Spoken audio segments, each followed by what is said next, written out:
안녕하세요. 이상튜브입니다. 철전지 원수로 유명한 아르메니아와 아제르바이잔 사이에 또다시 무력 충돌이 발생했습니다.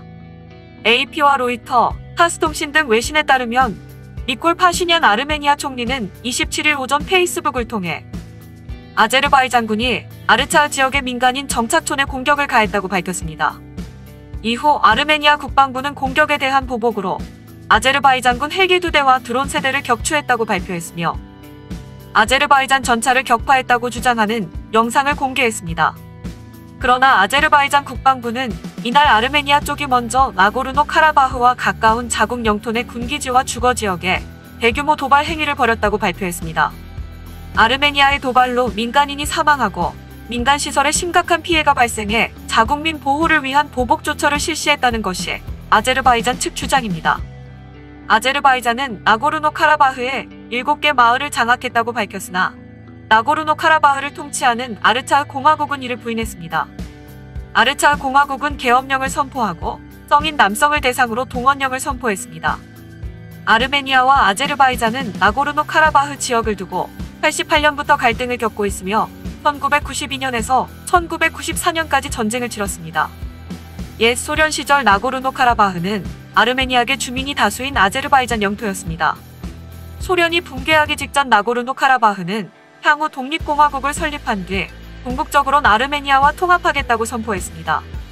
이후 이를 지원하는 아르메니아와 막으려는 아제르바이잔이 전쟁을 벌였습니다. 당시 전쟁으로 아르메니아는 나고르노카라바흐와 이와 인접한 아제르바이잔 영토 일부를 점령했습니다. 이에 따라 현재 나고르노카라바흐는 국제법적으론 아제르바이잔 영토지만 실효적으로는 아르메니아가 지배하는 분쟁 지역입니다. 나고르노카라바흐 공화국은 아르메니아를 제외한 단 한 곳의 UN 회원국도 국가로 승인하지 않은 미승인 국가로 2017년 국민투표로 터키어에서 유래한 나고르노카라바흐라는 이름을 아르차흐로 바꿨습니다. 이날 무력 충돌 이후 이람 알리예프 아제르바이잔 대통령은 대국민 TV 연설을 하고 우리의 명분은 정의롭고 우리는 승리할 것이라며 아제르바이잔 군대는 우리 영토 안에서 싸우고 있다고 말했습니다. 히트메트 하지예프 아제르바이잔 대통령실 대변인은 민간인과 군인 사망자가 있다는 보고가 있다고 전했습니다. 아르메니아 현지 언론도 여성과 어린이를 포함해 민간인 사망자가 발생했다고 보도했습니다.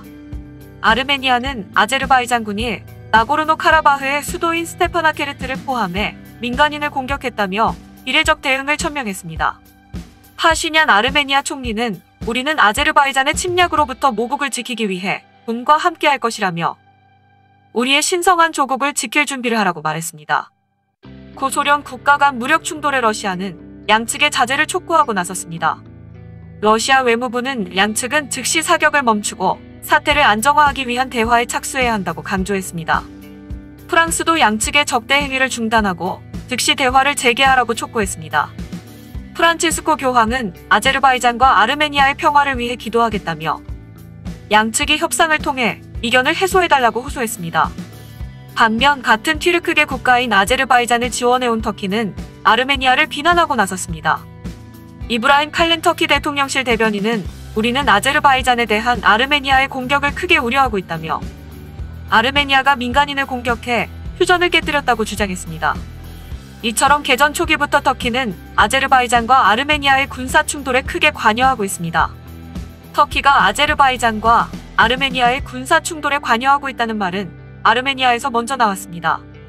아르메니아 측은 터키 공군의 F-16CD가 공습에 참여하고 있다고 말하고 있으며 심지어 아제르바이잔 군뿐만 아니라 터키군과도 싸우고 있다고 말하고 있습니다. 이런 터키의 도움으로 아제르바이잔은 전세를 우세하게 진행하고 있습니다. 특히 터키제 무인 공격 드론은 아르메니아군에 공포를 심어주고 있습니다.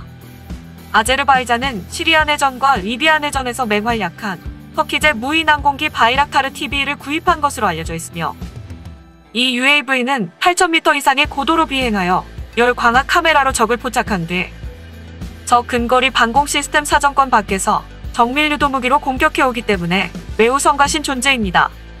이를 보여주듯 아제르바이잔 국방부는 27일 UAV를 이용한 아르메니아군의 근거리 방공 시스템의 파괴 장면을 공개하며 아제르바이잔이 전투를 우위로 진행하고 있음을 강조했고 아제르바이잔 국방부는 아르메니아군의 9K-33 오설을 14기 파괴했다고 주장하고 있어 무인 항공기가 현재 전투에 필수적인 존재가 됐음을 잘 보여주고 있습니다.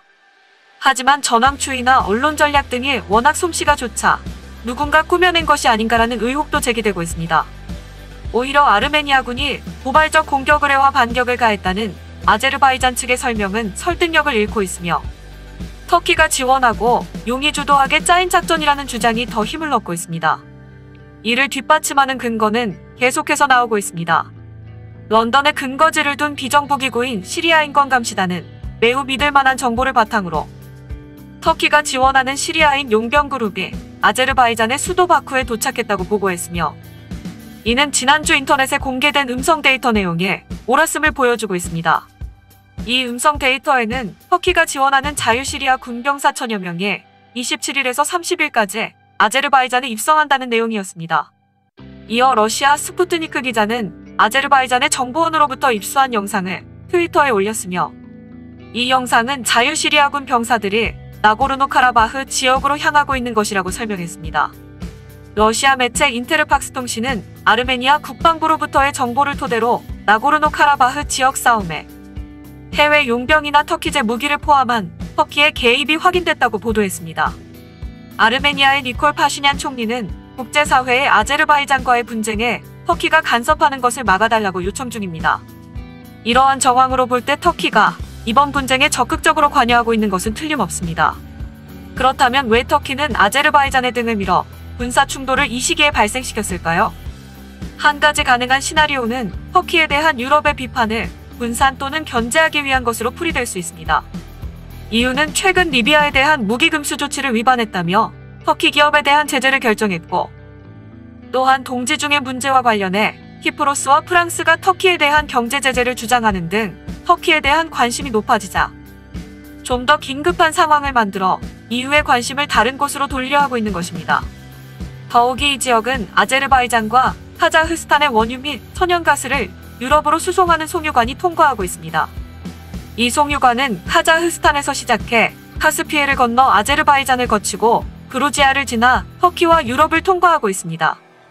이 지역에서 군사적 충돌이 발생하면 유럽의 에너지 공급이 차질을 빚을 수 있습니다.